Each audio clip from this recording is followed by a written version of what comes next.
Ya Ben Hinn ogigobi oyo mugwira si wawa okuninanya ne Mathias Mpuuga kisitula ku ntebe ati sinkuliranya Ben Hinn afazali naye ate bonna mbeera saaga kyekiba ekigatta Mpuuga ne Ben Hinn bafere aba oli lwakuba muzungu ono muddugavu nekoma akafaananyi nga Ben Hinn yasinkanye Mpuuga teri kyasobola nze ndikugamba Ben Hinn by the way Ben Hinn mbadde mukkiririzaamu guno omulundi gwe yazze mu Uganda era singa abadde akyayagala mbeere nga nkyamukkiririzaamu teyanziza mu Uganda n'akola byakoze yakoze ebintu ebi byandeetedde okwawukana naye Ben Hinn biti byakoze introduction tutandike eya Ben Hinn ogigaanye basono banyabo ndi neyeegwanyiza ekifo ekyobwa member obw'amaanyi ennyo special member mu the Democratic Front Isaac one case sisobola ati leero nkoze introduction sisobola no kwegwa gwe ngenda genda kyusa intro sisobola kwegwanyiza kubeera mu ADF DF byebimu ADF ne DF nabo bennyini bagiyita ADF kyogaba kabinja kaba nako tebamanyi omanyi wabeerako kawo nga nammwe temumanyi kiki kye muyina eyo ADF sebo tubadde tunoonya abatega bomu tunoonya abaaki kabinja kako balese ADF basone banyabo ndi ne Muganda wa Ngobi Isaac one case Muganda wa Ngobi Kyagulanyi Saaba Agulanyi awo ng'oyongeddemu sina njokyayo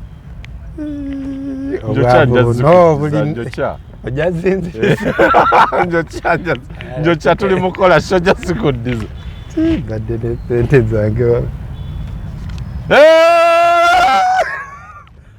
Isaac okola introduction no Isaac naye kompe buwingalo kankuwe buwingalo kasita nazo ttaano netano njagikuddiza Isaac ekyo kyoyogedde kizza essuubi mu bannayuganda ndi ne Muganda wa Bobi Wine Robert Kyagulanyi Ssentamu His Excellence Ngobi n'akamwenyumwenyu n'oteekako gwe awo obeera onvimbisizza nnyo era ebirala ne wootabikola Ben Hinn omugobye Mpuuga omugobye ADF ogigobye naye bwe nkoze introduction ndi ne Muganda wa President awo obeera otuuse abalungi abatuwuliriza era abatulaba olunaku olwaleero tukyaddeko ewa Sheikh Ashraf Dembe sebo nsanyusa okubalaba amannya agange yeze Sheikh Ashraf Dembe akola ku bizibu by'enjawulo omuntu singa aba alina ebirwadde musomereddwa tunywa amazzi ga lukuya nga bw'obadde ogalaba tugenda abantu ku kyoto ne twokya emizimu emibi egibabaamu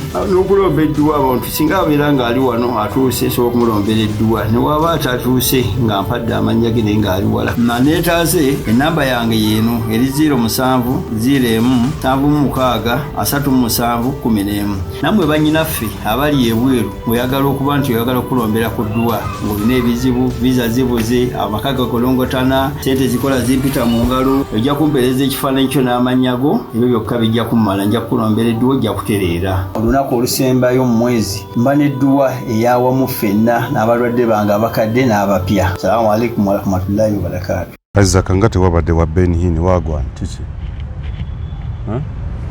sobola ebyamagero gwe tobyetaaga eri byamagero eyo Basumba babadde eri buli munnamungi w'omuntu yabadde eri nabadde manyi wagenze nawe ne bakusaako emikono sobola nakwetantala Ben Hinn Mufere Mufere etoliraana bafere sobola basabo ne banyabo ndi ne Isaac Ben one case Hinn bijjeeko ebyo toninaanye na musajja oyo nze siri Mufere intro gikyuse abantu bajja kulowooza nti tendi Mufere Isaac oli mukwano gw'Abasumba si Ben Hinn si Hinn. Ate ingotandi ng'okomedde omanyi kati intro yange ssebo ngikyuse togibala. Gijeewo eyo tetugibala. Tetunnatandika in fact. Nze nno ndi mu kurecordinga. Oba recordinga ze intro teriimu mu byange. Isaac Hinn ne bwakuyita nti akuseka emikono akulagule yalagudde abantu ab'enjawulo. Kyayinza okumpita ne ngenda nga ngamba nona ku ssente. Kozi za bingi. Yafulumye n'ebisawo. Tewawulidde Kayanja ng'agamba it's very expensive but we did what we could. Okublessinga abantu okubawa ebyamagero bakola ebyamagero it's too expensive. Bamanyi sente ze yatuta obutwazi okubeera wano asinga ne Burna Boy. Hinn yasinze Burna Boy nga twayalinze Burna Boy wano. Maraga yalingamu Burna Boy. Ate Hinn. Okweta Hinn ekikugamba would rather have Burna Boy. Tukimanyi waliwo ba service provider bajja okukola ssente biki byonna. Naye wali kibeera kya munju. Simulinaako buzibu naye bye yakoze. Basaba ne bannyabo ndi ne Isaac 1K akomyewo mukwano gw'owekitiibwa Mathias Mpuuga. Ekyo kinsitusa ku ntebe eno ne ŋŋenda. Eya Hinn ogigobye oyo mugwira si waawa. Okuninaanya ne Mathias Mpuuga kinsitula ku ntebe. Ate sinkuliranya Hinn. Afazaali. Naye ate bonna mbeera saaga. Ekigatta Mpuuga ne Hinn. Bafere. Aba oli lwakuba muzungu ono muddugavu. Nekoma akafaananyi nga Hinn yasinkanye Mpuuga. Teri kyasobola. Nze ndikugamba Hinn. By the way Hinn mbadde mukkiririzaamu. Guno omulundi gwe yazze mu Uganda. Era singa abadde akyayagala mbeere nga nkyamukkiririzaamu teyanziza mu Uganda n'akola byakoze. Yakoze ebintu ebi. Byandeetedde okwawukana naye. Hinn biti byakoze Tuuse introduction tutandike. Eya Hinn ogigaanye. Gigaanye.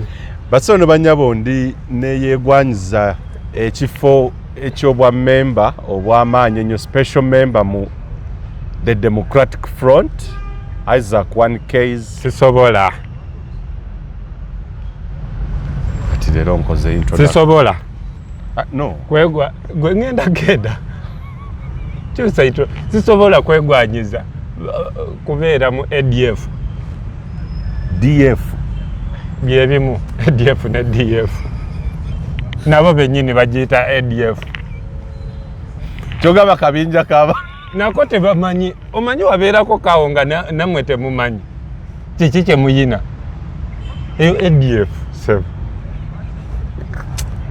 Tubadde tunoonya abatega bomu, tunoonya abaaki. Kabinja kako. Balese ADF. ADF. Baso ne bannyabo ndi ne Muganda wa Ngobi Isaac 1K Muganda wa Ngobi Kyagulanyi. Saaba Agulanyi.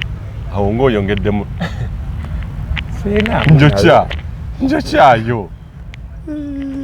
Njokya. Ojazinziriza. Njokya tuli mukola shoja sikuddiza. Badde ne ssente zange. Isaac. Okola introduction no. Isaac. Nenda naye kompe buwingalo. Kankuwe buwingalo kasita nazo ttaano. Netaano njya gikuddiza Isaac. Ekyo kyoyogedde kizza essuubi mu bannayuganda. Ndi ne Muganda wa Bobi Wine Robert Kyagulanyi Ssentamu His Excellence Ngobi. Nakamwenyumwenyu n'oteekako. Gwe awo obeera onvimbisizza nnyo era ebirala ne wootabikola. Hinn omugobye, Mpuuga omugobye, ADF ogigobye naye bwe nkoze introduction nti ndi ne Muganda wa President. Awo obeera otuuse. Ono si Moshi. Moshi era azunga ayagala bwa MP. Naye Moshi. Moshi ya Honorable MP to be much in the East. Naye Moshi. Waliwo abantu wano mu Uganda nga singa basobola okulya akadagala Moshi ke yalya. Singa twafa dda. Moshi sebo be baleeta Ssekabaka. Eyasooka naye tomulaba muwadde ettondo y'olweru mu mutwe. Moshi yaliwo ku mulembe gwa Ssekabaka. Olabye ye emmotoka abantu abatambulirangako abaali mu shoti. Moshi ne Katisi be bagikulembera. Moshi alya kadagala kigwe kolowooza. Era kye kikulowoozesa nti alina akadagala. Moshi takula, takaddiwa. Waba olowooza nkulimba genda olabe oluyimba lwa Bangoni simanyi Mr. Moshi and Goni. Olabe vidiyo eyo. Olabe kati. By the way, adda buto. Wali yali mukulu nnyo kati ya mwana muto kibebi kibuju. Leero Moshi sisuubira nti anaabyagala bino. Yaliwo ku mulembe gwa Ssekabaka ki? Moshi yaliwo ku mulembe gwa Ssekabaka mu kintu. Moshi buli gavumenti ebaddeko agiyiseemu. Kugamba Buganda ng'etondebwawo. Kati Moshi olaba bino bye bagambanga mbu simanyi nambi n'ekintu. Moshi be baali bawalana Walumbe. Tubulire. Walayi leero siriiwo. Toliiwo nzaaliwo. Moshi be bawalananga Walumbe oyo okumugamba nti nambi tokkiriza Walumbe kujja.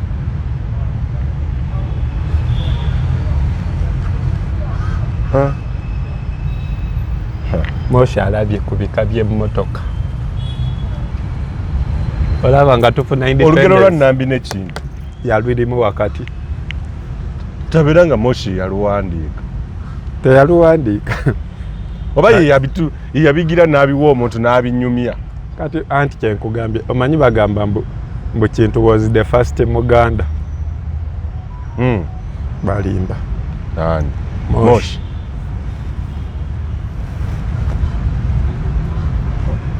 Kintu waba ye yali first Muganda Nambi erinnya Nambi lyaki. Abazaala Nambi baali baki. Kale eyazaala Kintu ye nga tebamwogerako. Eyazaala Moshi nga tebamutugamba.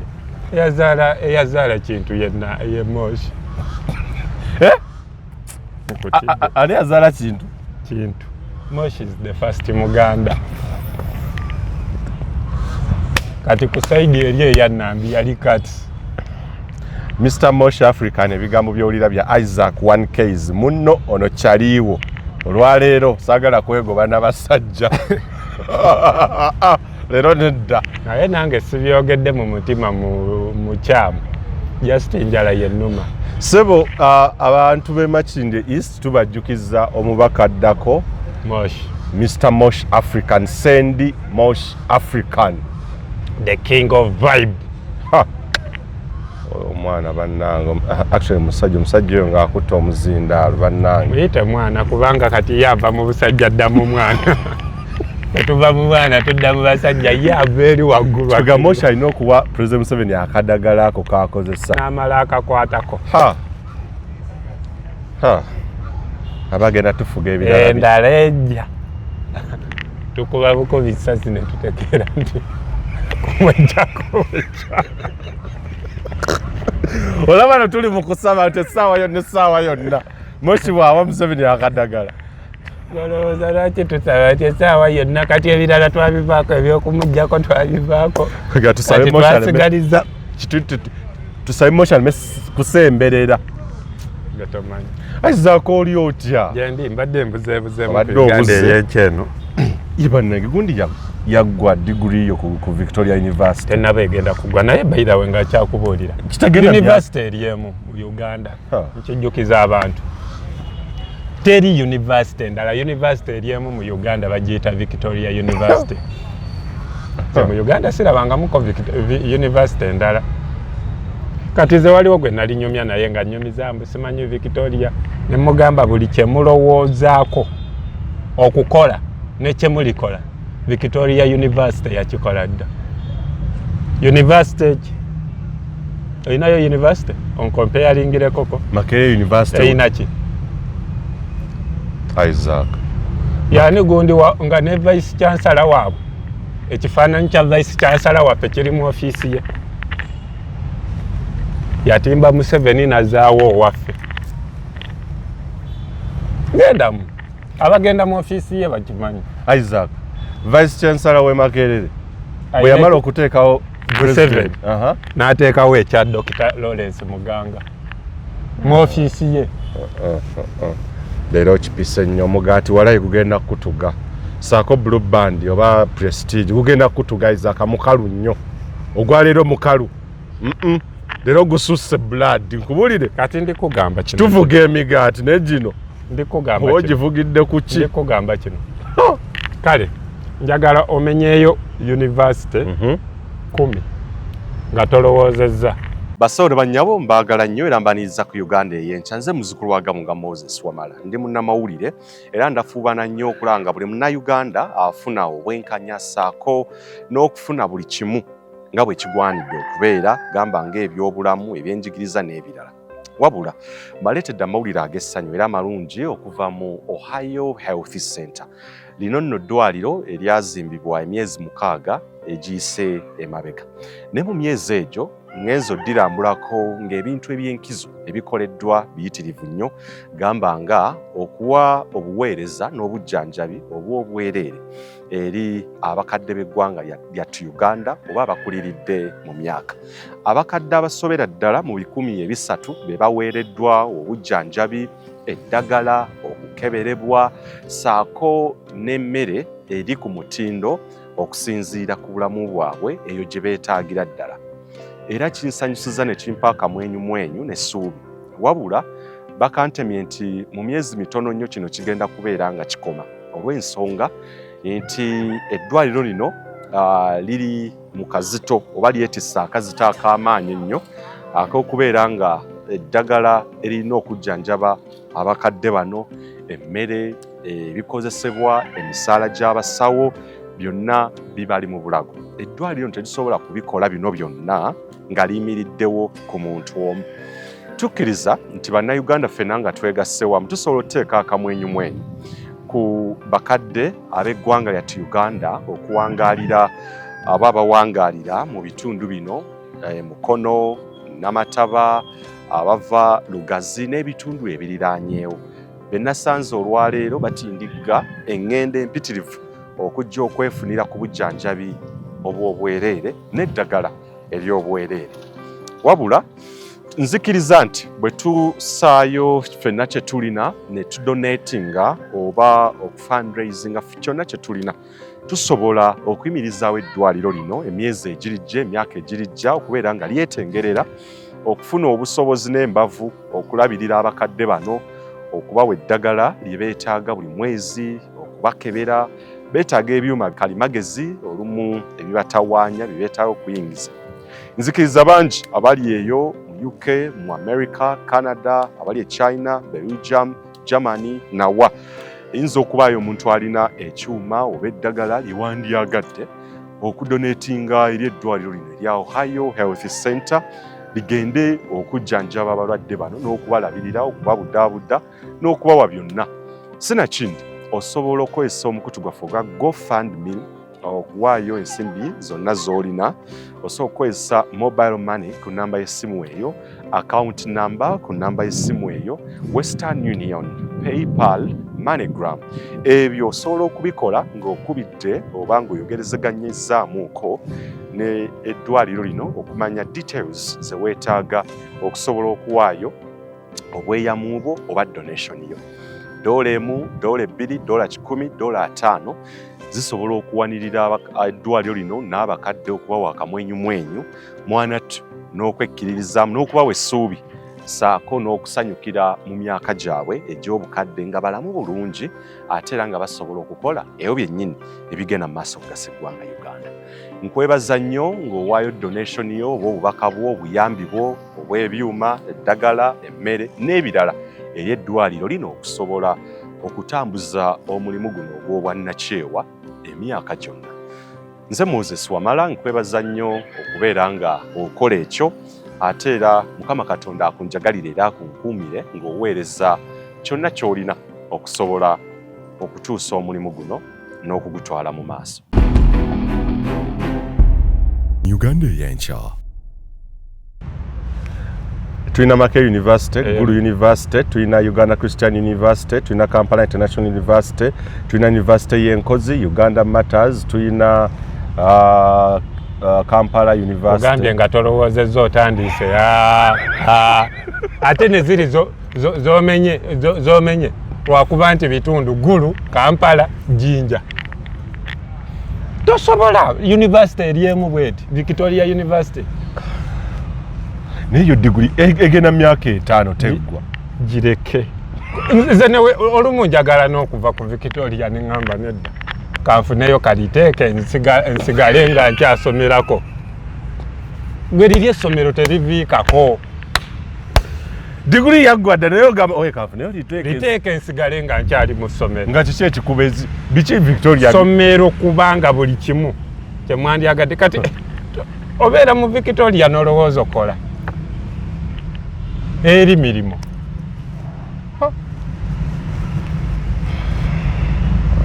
Nze ndi kugamba. Isaac nkuwulire guno omugaati gunsusseeko mala okunoonya Professor Mukama nnyambe mufune. Mukubire. Mala okunoonya no leero omugaati Isaac gususse. Ndi kugamba kino ekintu kiri kimu. Nti Victoria singa namala dda singa na graduating naye ndaba newe na graduating nfulume mu ssomero eddungi bwe lityo. Gwosobola okuva ku mulimu ogukusasula n'ogamba kangende ku mulala. Leero osusse. Omukomeddewo n'amaanyi. Kwegamba olina mu retake naye nga wazifuna kyazifuna kyeyagalire. Kusigala nga kati graduating enfulume mu ssomero naawe.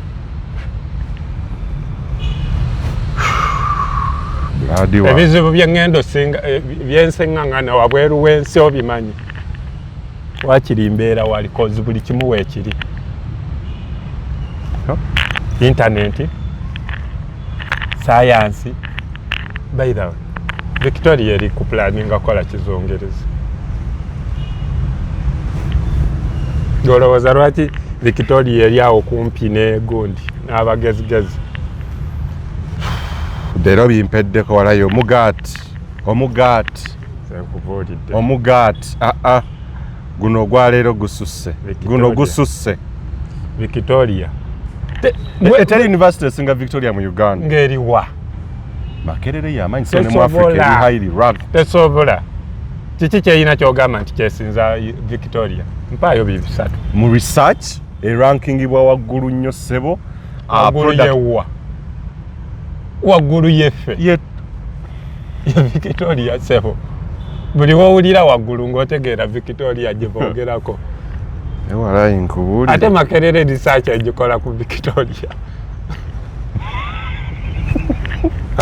Ate ezo ze murankinga ezikola ku Victoria. Kasuku yaleeta oluseke naye abaana muli mu lupiira kati olwayiza akalupiira. Amanyabo. Teri kyali luseke tuli mu kipayipu. Guno gupayipo maama nnyabo. Victoria University. Olabira ddala nga tolina nsonga ku graduating sanga tonnakoowa. Kati nze ndikubuulira Victoria gifuluma. Nga pozi yennyini yeefulumye. Kozi tuli muli. Kulo takwata simu ndo zali meeting mbadde njagala. Wawulirako ko nti noonya nju. Ng'ekikomera kiri munda. Si nju noonya nju. Ng'ekikomera kiri munda. Ye Victoria. Nafuna nju ng'ekikomera kiri munda. Kati ekikomera we kiba munda yani anaakubba. Oba enju ebeera mu kikomera munda. Kwegamba ekikomera kye kirimu. Oba okumba. Otegedde. Amakulu gabaki. Ekikomera mwakizimba munda ennyumba ne mugireka ebweru. Nze noonya nju ng'ekikomera kiri munda. Dr. Muganga ali atya? Gyali.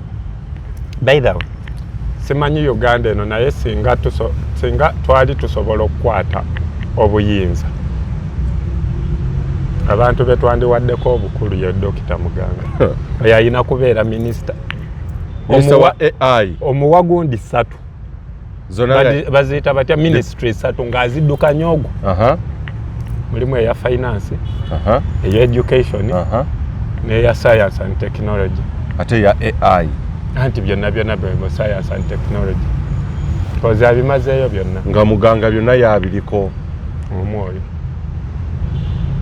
kati nze bannaye olumu n'ebigambo bimbula ebyokwogera ku muganga kozi ngenda nendaba nga talina kyosobola musembereza. Ekyokubiri waliwo wentuuka nga siina kintu kyensobola sembereza Victoria University. University emu gyensobola okugeza ku Victoria by the way Oxford. Ya university yokka ate nayo sinabagigezaako kubanga sigimanyi bigirimu. Naye olw'okuba nti teri mu Uganda gyensobola ogigezaako.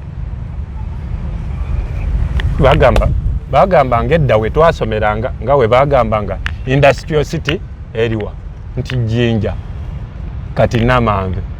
So edda bagambanga essomero erikyasinze maanyi Makerere kati tekyali Victoria University.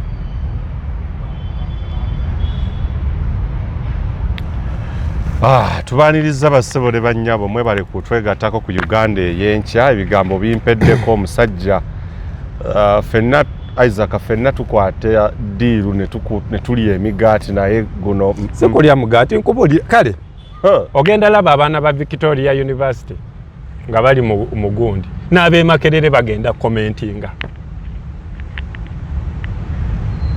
Mukyalo ono nga afaananya sipiika wa KCCA. Yeye aba Muganda. Nange KCCA ina speaker ne sikachi ande mukyala mufumu ne nange. Honorable Zahara. Zahara. Somanya ayagala bwa umanemu. Umanemu pi Kampala naye kyala nange. Bamuwe. Asitobera ngonyirira ate ng'oli mu Nuupu. Lwaki tubeera tukuwalana?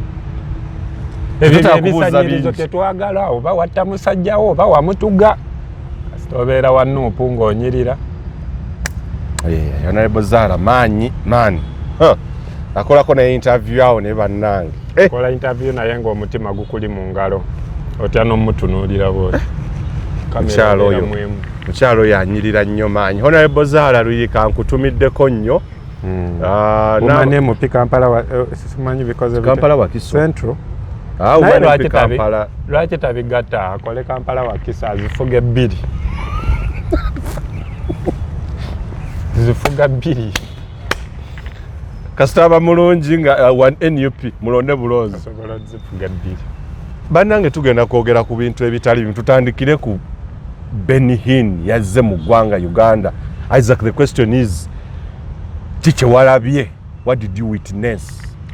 Kati nze nakula omanyi nze mbagamba mami wange mulokole. Bamuyita Kitego Ruth. Twakula tuwuliriza njiri za Hinn. Twakula tulaba video za Hinn. Twakula twegomba Hinn. Era nga tumanyi nti Hinn y'omuntu kubamu Katonda be yasiima, omusiime wa Katonda. Wano mu Uganda tulina omusiime wa Ssaabasajja Kabaka naye oli oyo muleke. Bwe wali olaba ng'okyali muto. Omusiime wa Katonda. Tetwategeeranga bye yabuuliranga naye twali tumanyi nti abuulira. Bye mwalabanga byakola. Nga byabulira temubitegeera naye nga mumutegeera nti amubuulizi mulungi. Nga wakola bw'ati ensi yonna yonna eyiika. Okumanya Hinn yayina amaanyi. Lwali lumu n'awuuba bw'ati naye amaanyi ga Katonda ne gamukwatiramu n'agwa. Ye Hinn. Ne tusigala nga tetuyina atubuulira. Yakola bukozi bw'ati. Ne bayiika naye n'ayiikirako. Abakamera baagwa. Kamera baasigalawo. Abatera gwa. Atavuunula. Naye abe tebagwa. So Hinn twakula tumanyi ye musajja wa Katonda. Era nze baka lwajuzi yajjadde. Yatandika Lwakutaano. Nategeera nti Hinn Mufere. Era ngenda kumenyera ebintu bye nalabye nentegeera nti Hinn Mufere.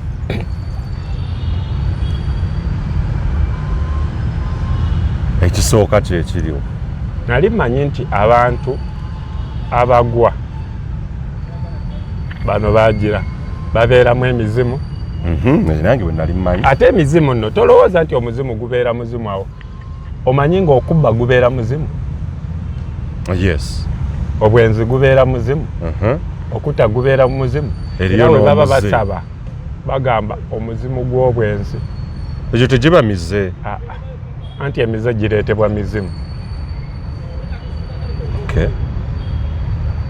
so obwenzi guba muzimu gubeera muzimu bambi guba gukulinnye bulinnyi omuzimu ogwo Isaac wagugoba ogw'obwenzi agwo omukyagwagala ogwo si mubi nnyo mpuuga alina mizimu ki yayina mingi by the way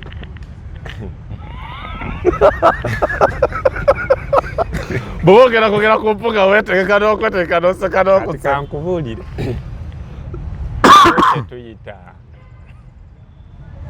waliwo kye tuyita ekkolero mpuuga factory eyaki tubadde twogera ku ki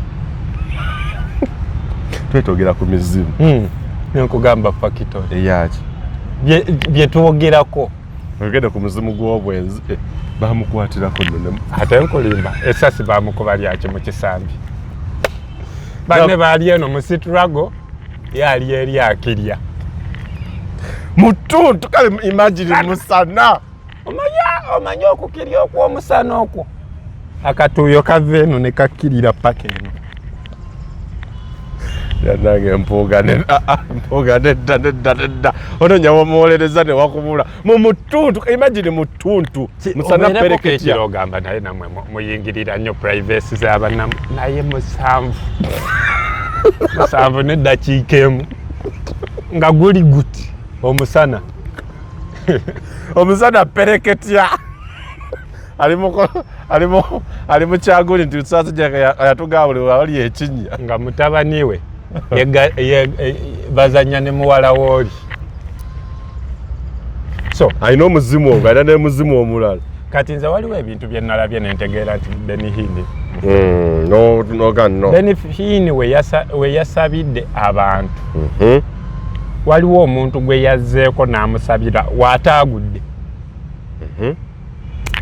ntegeera nti nedda Beni Hinn yasabidde Anita Amongo n'atenyenya wadde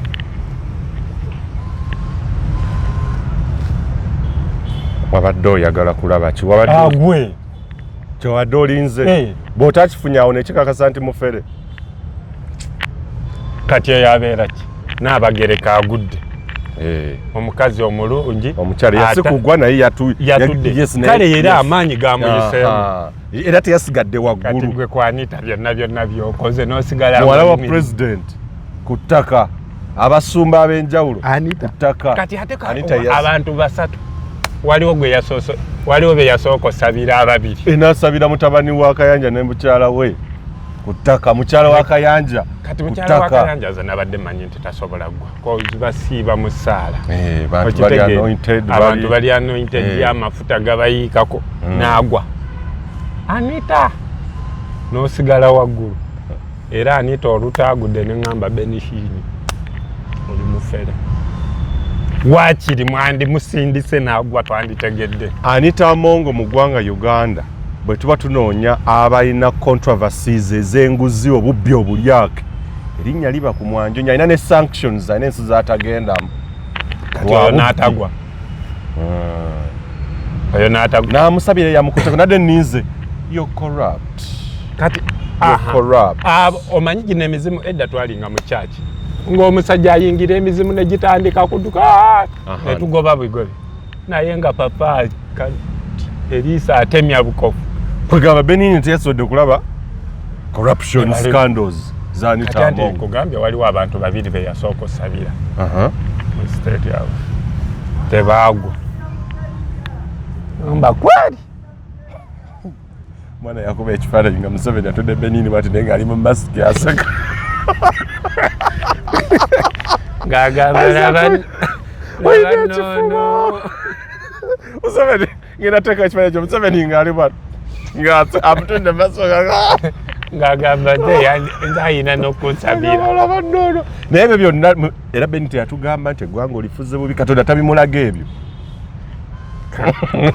kuba bw'osomera Museveni your excellency God is showing me many people have been killed have to retire your bad governance corruption byonna tabiraba birungi byalabye naye notukambuka sebo nga musabira nako ngwasigale ngacha Benihini nze yanyiziza ng'omuntu simanyi Benihini yasomedde Anita Amongo talaba kibi neki bane ku kibi kugwa Benihini asabira seba abakwaya abayimba kumpi ku machana lwaggulu ne kutabeerako wadde asigala waggulu nayona asiba simanyi bitaano ng'ongamba mbosabidde empuga n'asigala ng'ayimiridde ne ngamba nti anointing yabaddewo so tewabaddewo anointing obutagwa bwa Anita Amongo tewabaddewo anointing wabadde fainting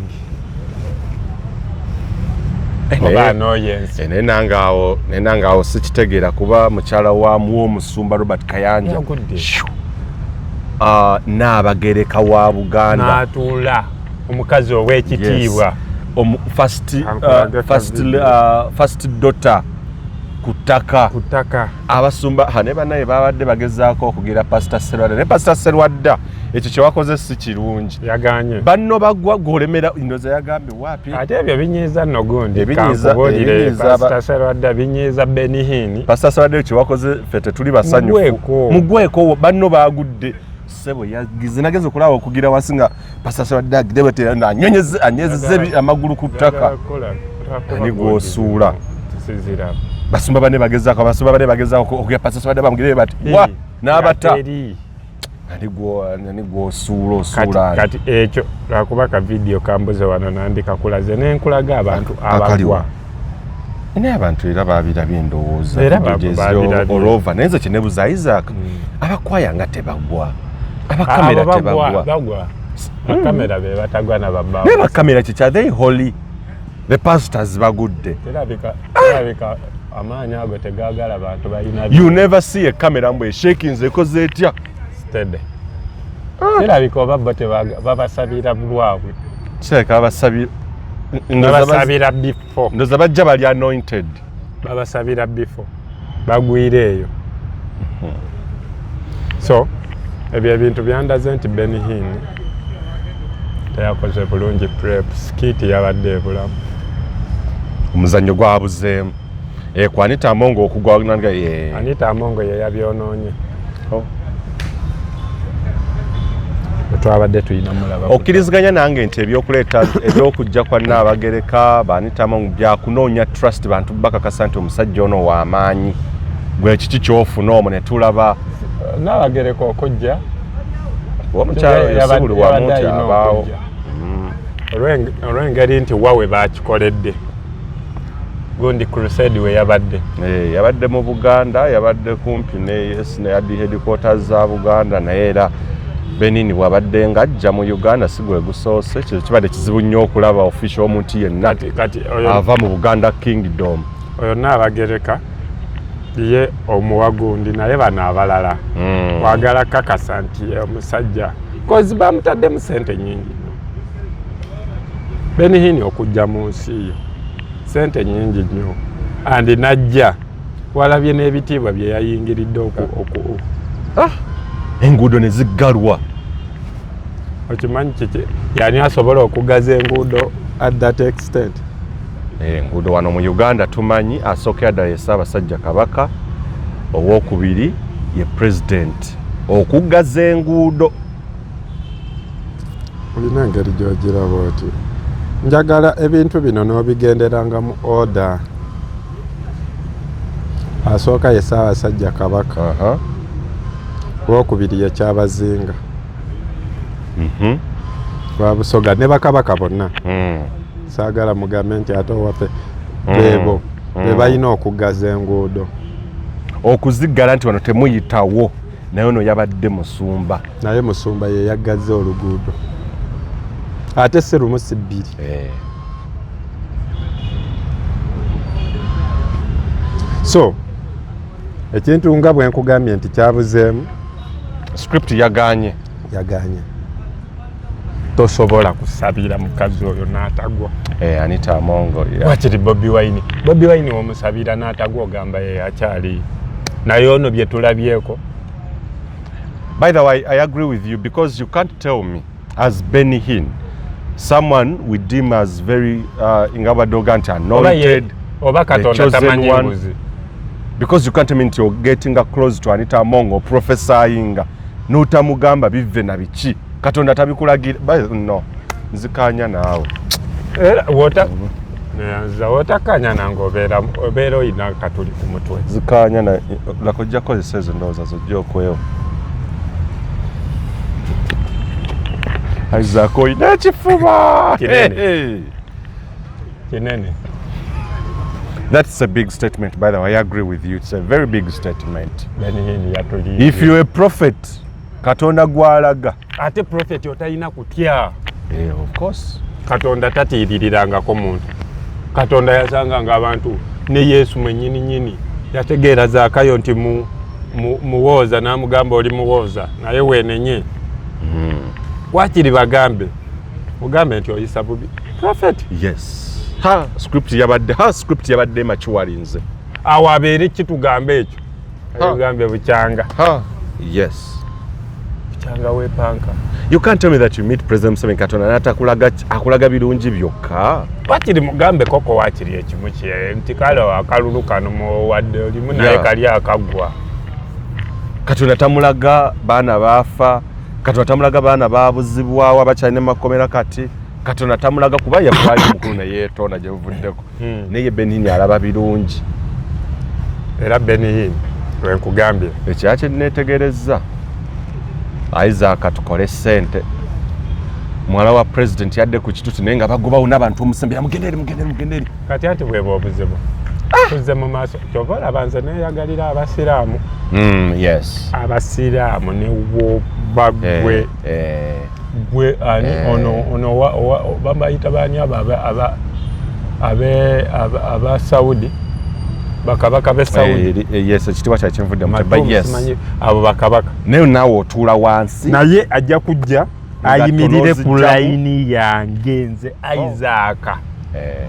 Tuteeke omutwe ku ttaka fembi tugambe Allahu Akbar tugisitule nga temuli ngatto awo kyenjagala nsobola n'okimukolera. Awo abasiraamu yes yati era we mala ne mugamba Sheikh salamu alaikum wa rahmatullahi wa barakatuh.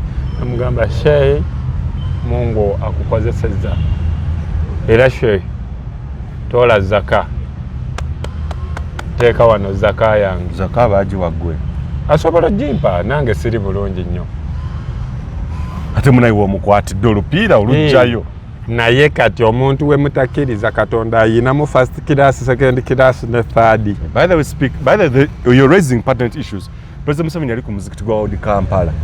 Bamutuuza wamu n'agolola n'ebigere omujjukira. Yes. Kabaka twamulabako. Yes. Tulabyeko omulangira Kasimu. Kyabazinga. Kyabazinga. Ne mu balokole entebe ziba nazanjawulo they classify. Naye mabega ne bagamba awo totuulawo ababodegaadi ba mukulu. Bataddewo ne barricade so tolina Katonda nze abasumba ke balitegeera ebintu ebyo ne bategeera nti no Yesu yagenda weyafuula weyakola ki weyakwata ebyennyanja 1000 byali biki ebyo ebyennyanja byafuulamu mmeka byali 3. Yes. Yali asobola biwa ba VIP nti gwe Simon Peter lya gwe Petero omutume lya abantu be abayigirizwa abo baba naye agenda okulaba nga bano abakulu ne we banaalya kiraga nti yali afa ne kubali era tebaalya paka nga multiplies. There's no class discrepancy oba kusosola nti naye wano mujja bwe muti ne bagamba bannaye mwe muliire eyo bano katubatwala eri ng'ebyennamugongo bino abantu baga ebyennamugongo babishopu bajjira mu mamotoka bano batambuza bigere. Ne weebuuza gwe bishop toyagala komikisa lwaki totambula kuva Kiryandongo n'otambula n'abagobetezi bo gwojja olutuuka wali we bakwatira nga naawe ofuluma mbu otambula kyokka n'abatambula be basinga okuba abaavu. Ab'emmotoka be bagagga so Katonda wabanga asosola bwatyo. It raises questions. I agree with you. I agree. Cause tuli mu kusaba. I agree. Ozze mu kusaba ate oleeta kubanga mbu your first daughter simanyi you're good na simanyi speaker n'entebe ez'emabega bazigyewo ziriko ba bodyguard. Entebe ne bagyetanga ya njawulo ekulaga nti zaawukana mu abaana abaguni mutuula ku buno bwe buno ne bulyoka bukunyiga. Abakulu balina kutula bomu zirina ne cushion zina ki bampeeko ko wamu Yesu we yali ow'ekitalo ku bantu be yali akulembera. Nga yatuuka n'ekiseera n'agenda n'ayoza abantu ebigere wano osobola ogamba Kayanja nti tunaaze ku bigere oba zijjeeyo ekikulu onkwata mu ngalo tojjaayo sente. So brilliant man. Sente tamani okwata musawo nonyiza ate ojja kujjayo 10,000 ndukusuulire wano. Isaac olimba tosobola suula. Lumpa olabe. Naye nga ensonga z'oraising mu kkanisa ekyabadde ku Miracle Center wabaddewo class ez'enjawulo middle, lower ne upper. Musajja yatuuse n'okugamba mwe ba asha abategeka abantu n'agamba noono tokinterpreting ekyo mwe ba asha abategeka abantu muleeteeko abantu abayina vibe awo mu maaso. Ate leero olimbe naawe tolwanda bibwe. Nga kayina bannaye Katonda nyambe. Olina TikTok? No. Ate awo leero osusse. No. Na TikTok ansooke nkendeeze sound. Oyinza ozannya n'owulira emmese. Pasita Kayanja.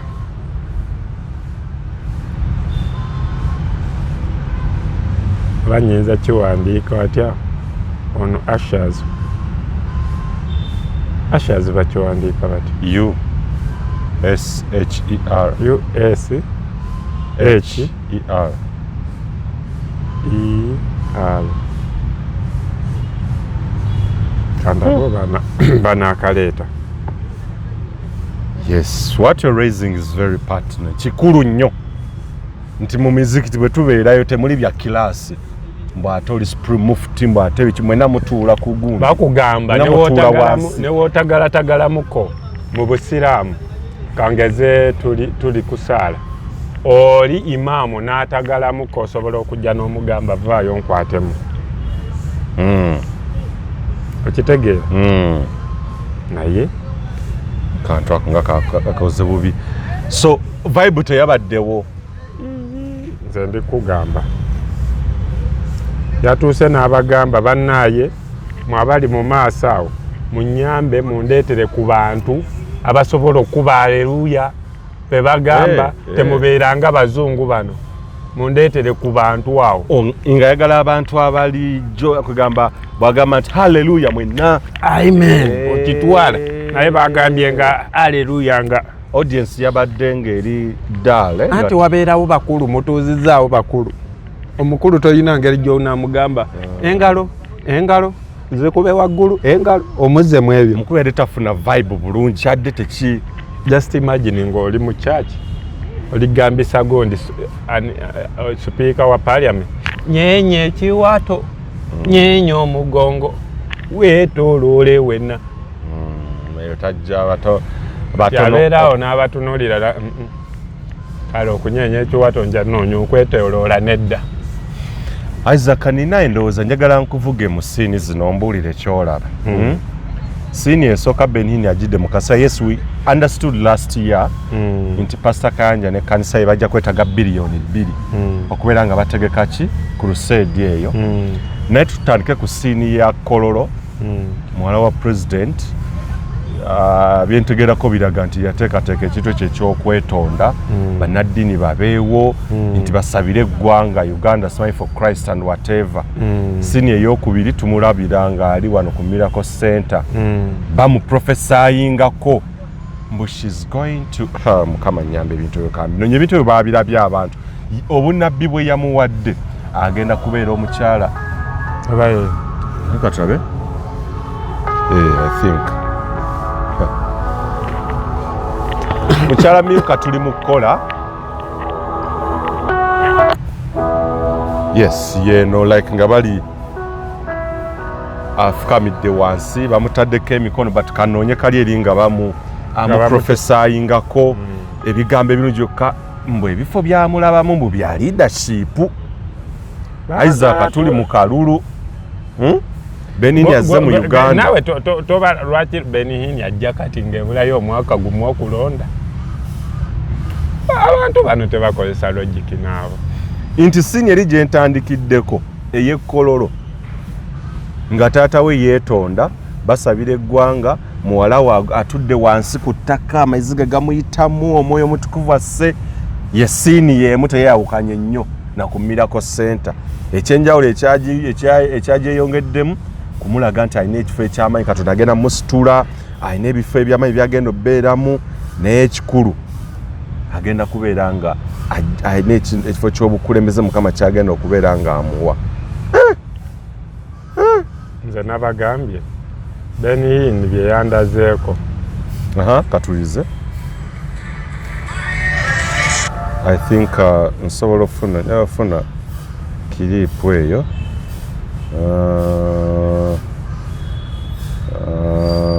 Naye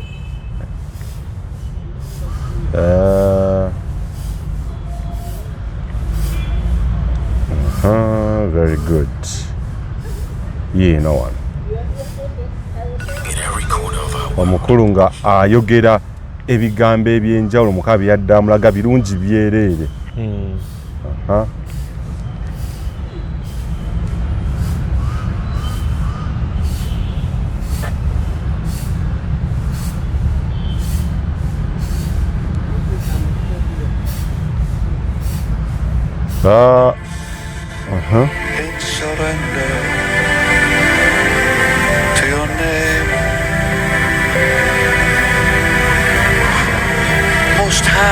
Yamukutteko n'agwa eri.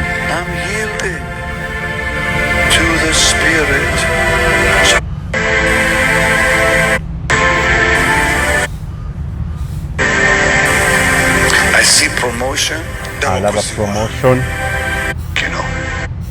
This is holy. The Lord just suddenly, more than she realizes. This is holy. More than anyone. You know, it's one of those things God will do exceeding abundantly above all we ask or think, you know. This is it. I see promotion. I see promotion. Wait. I see 3 promotions. And I see government.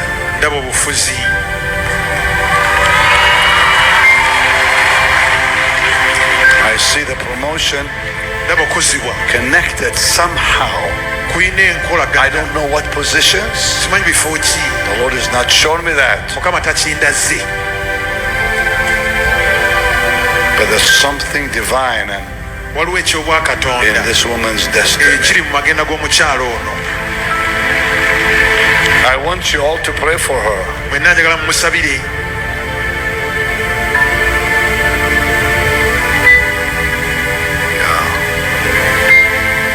She's a strong hand. Steady hand. The Lord is giving her a strong and steady hand.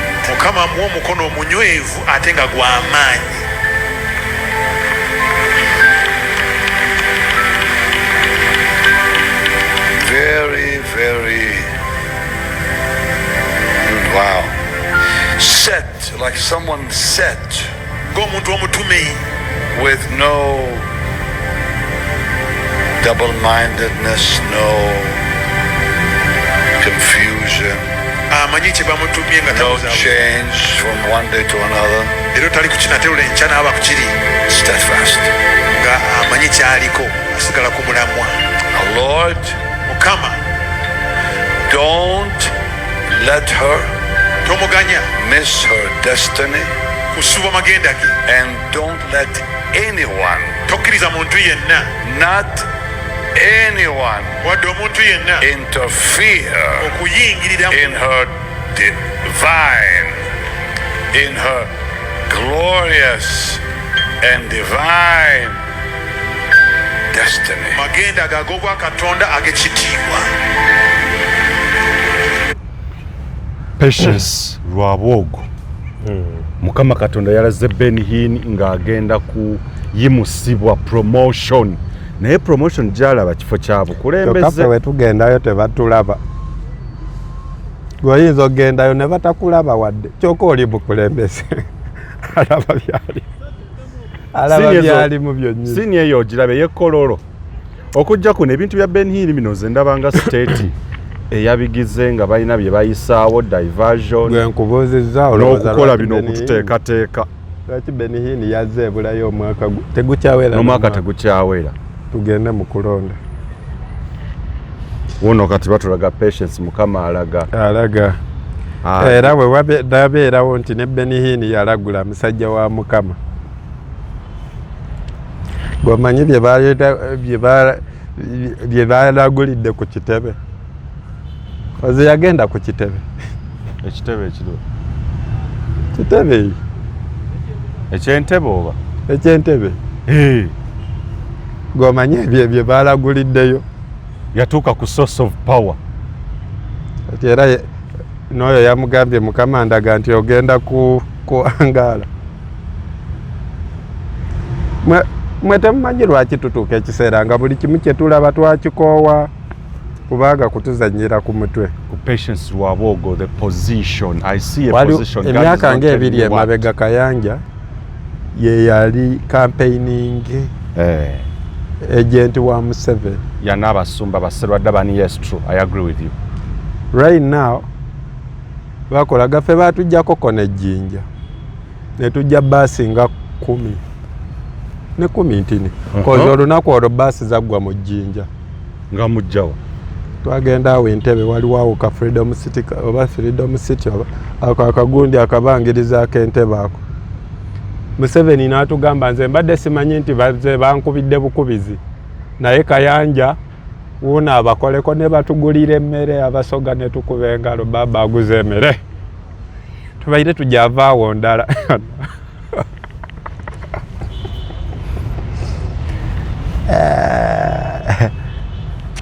Zemani ndabyerabye ne Uganda eno twavaawo tebaatuwawadde ekikumi twavaawo tutenda mmere koze omuyaya we bagamba omuyaya ayogerekokko ne batufunamu kaawo omu naye nga tuwera abantu nga twali tuwera abantu nga 4. Mulimu n'oyo pasite yafa ow'ejjinja yafa accident simanyi baali bamuyitani nga be bakulembeddemu ekikwekweto tutuuka ekyo taali kikwekweto olwayingira akalunga tekannaba bali mu kampeyini lwayingira omuyaye ne bamuwa omuzindaalo. Yakwata omuzindaalo agamba muzeeyi tusiima by'otukoleire nga naawe kwoli nze ngamba nali mu bikwekweto ebyo byatukwata na aido ne batujja ejjinja saawa 11 nga tuli mu zibbaasi bajja buzi mujje muyingire 11 nga tuli mu bbaasi nga gye mulaga temumanyiiyo batugamba tugenda laba muzeeyi ate nga bagamba muzeeyi kasita oyingira State House ebinovaayo buli afuluma baasi eyo akawungenda fuluma n'akawumbi kati neŋŋamba baasi eyo nentandika n'okubala nendagulako kino nguleko kino aba we batutuusa tutuuka wali ku State House abasirikale bennyini be batugwa eno tetulina puroguramu zaabwe ne bagamba batuteeka awo Entebbe olaba Entebbe awo waliwo Kingona totuuka ku State House awo Entebbe waliwo wano gundi bazimba nawo kali nga bwe kati era ku opposite awo waliwo kikyaki oba kyaki naye we batuteeka Kayanja najja okumanya bannaye abayaye ab'enyalemu nze era buli wentunuulira omuyaye w'enyalemu ng'ayogera olowooza abantu b'enyalemu bagezi Basakayanja olwajja n'akwata omuzinda nasooka n'abalagulako kati eyajja n'atukwata basooka ne bagamba Museveni mufuneyo wano ayogerekoko mwogere yakwata omuzinda muzeeyi tukweyanziza tuviire Busoga abantu bano bonna bakwenda aye muzeeyi abantu endala eri baluma kizibu ki endala eri tuluma muzeeyi emmotoka nejjaawo ng'ejjudde emmere buli mu silver plate neya soda nejja badde bali bagitegeseewa nange neebuuza kubera abaali ejjinja badde ejjinja nga Museveni abantu tebamuyinaako buzibu naye ng'ekitujje nze ndikubuli ekyali kitujje ejjinja kulyako mmere eri mu silver plate na soda twava ejjinja ne tujjaawo ne batuwa emmere ne soda ne tugirinya ne tuzaayo ne tugenda nga tuyimba leero muzeeyi webale gwe Kyagulanyi yatununula nnyo Kyagulanyi yatununula nnyo Isaac ndikyeriwo naye ako badde tokanyumizanga ntya nokanyumya era mbula nakazaayo era singa sikyali wange mbadde sikakunyumiza oba katememu ebikuswaza zezimukumoza zikuswaza ndikugamba twava ejjinja saawa 11 netunywedde na chai in the morning mulinnye basi nga 10 nezikalakata nezituyisaawo tuyingira mugenda kulaba president twagenda otuuka ku State House awo zagenda okuwera saawa emu nga tuli ku State House awo Entebbe babavuga ne batugamba wano tetulina programu yammwe muddeeyo omusajja baali bamuyita pasita Muwanguzi yafa n'okufa oba Muwanguzi yafa n'okufa yali jjinja eyo yafa accident ne batuzza awo ne tubeera awo 2 3 ne twetooloola omwo mu ntebe byonna 4 5 6 omuyaaye yajja ssaawa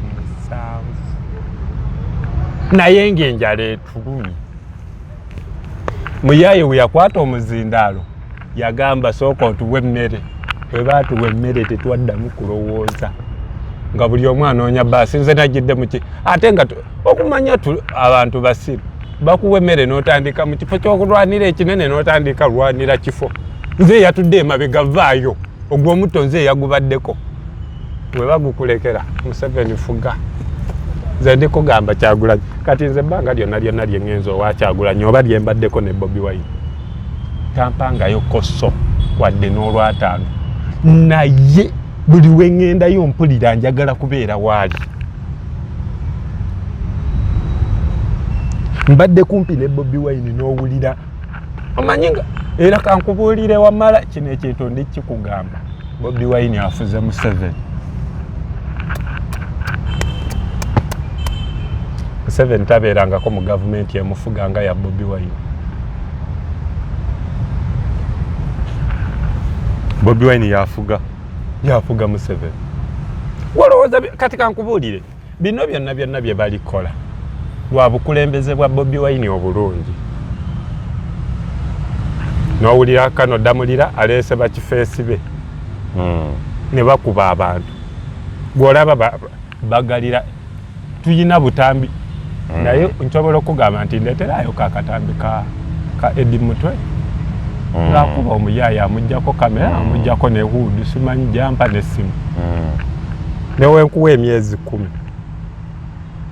naye bano abakubye nga nabo bamanyi nti kubanga nabo twatandika twambala ovulo wulira ebintu bino twatandika NRM manya aba people power twambala ovolo zaffe eza red NRM nereeta ovolo eza yellow FDC nereeta eza bbulu gundi abaani abalala nalabye aba ADF nabo baleese eyaabwe DF kale DF kibuzaabuza nabo bakiyita ADF nabo ne baleeta eyaabwe tuvudde awo ani omulala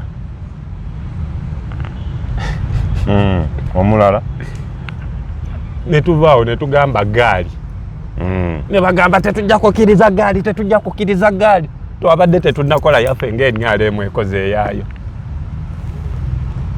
kati ku bombi yani abeera afuga. Uganda Eyenkya.